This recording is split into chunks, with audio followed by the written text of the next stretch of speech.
Colonel Dev, yeah, since you're congratulating DRDO, I have somebody who has worked with the DRDO, a former group director of DRDO, Kashinath Devdar, is joining us over the phone. Mr. Devdar, we had Colonel Dev, for example, suggesting or downplaying the fact that this missile could target China because, according to him, this can target any country. But the fact is that in our neighborhood, we have two enemies to the west and to the east or to the north. And obviously, with the kind of range that we have developed with Agni-V's test today, it clearly is an indication that if push comes to shove, India is fully prepared.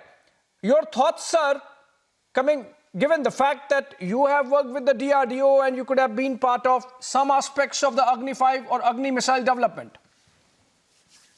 Yes, sir. Basically, this Agni-V is a ICBM class of weapon. ICBM stands for the Intercontinental Ballistic Missile. So the minimum range requirement is 5,500 kilometers.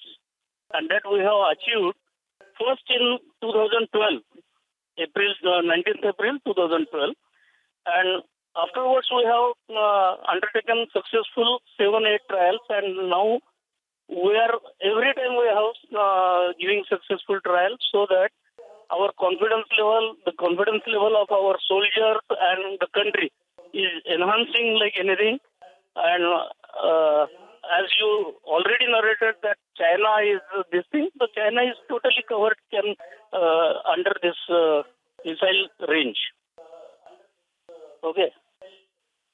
Right. Also, sir, what are the weapon specifications that the missile can carry, the payload it can carry, the dynamics involved in terms of what is the weight of the missile and how, what trajectory it takes? Does it have a stealth capacity? If you could share those details, if not classified. Basically, this high range, like 5,500 kilometers and beyond, we are using 3-stage motors, rocket motors. And more than 1 ton capacity warhead can be integrated with this.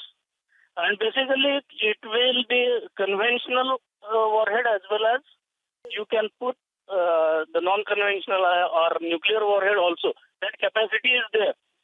Whether it to use or not, that is different part. That is strategic forces and the decision makers may take. But the capability we have developed such that this can be integrated with nuclear bomb and other parts. And we are already having all nuclear weapons with us. For hydrogen bomb, we have technology. We have technology of fission technology, fusion technology.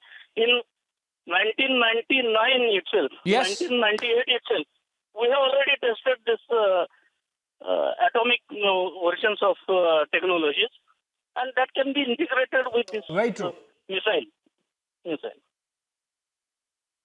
So this is most also, sir, before I let you go and I go back to the experts, I have one more question, sir. Yeah. And the question is that this is a surface-to-surface missile, but is it mobile? Like, does it need a special place to be launched, or can it be launched from some, any place that you decide?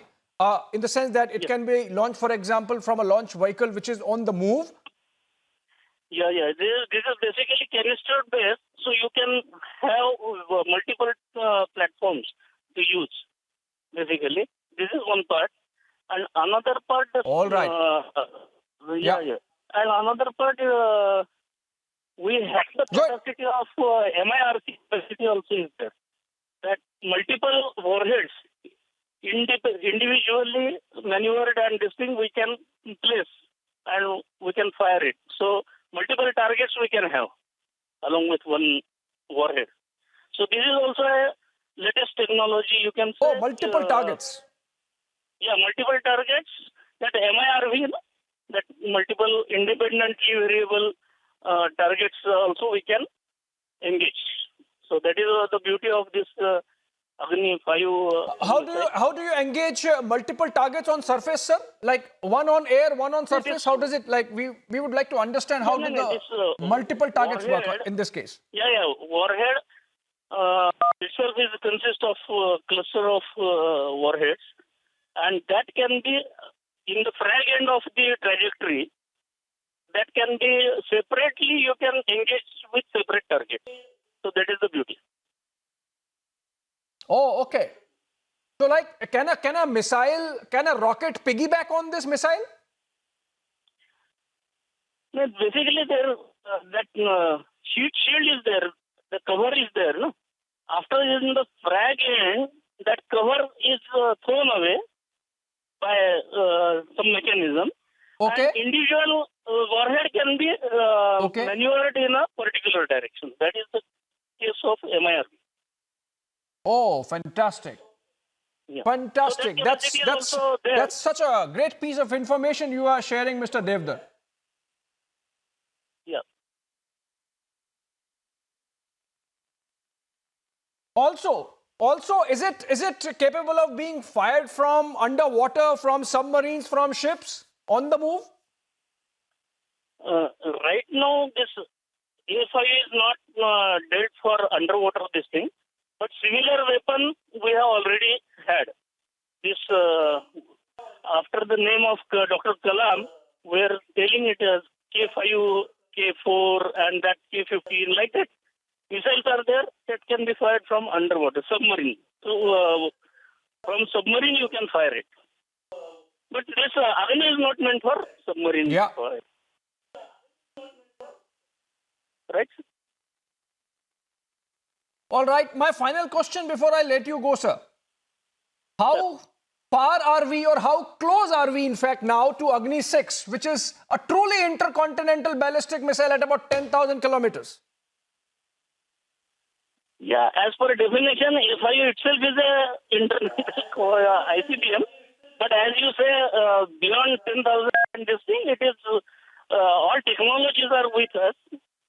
Just think we have not explored yet. It is in last stage of development, we can say. It is not that right. at appropriate time you will be coming to. All right. Thank you so much. That's another fantastic piece of information you have shared, Mr. Devdar. First, of course, was that this is a movable, mobile, intercontinental ballistic missile that can have multiple targets on its radar. And of course, the last one, that with this, we are even closer to Agni-6, which would be a truly intercontinental ballistic missile at about 10,000 kilometers. Thank you so much, Mr. Devdar there, former group director of DRDO, joining us with all those details.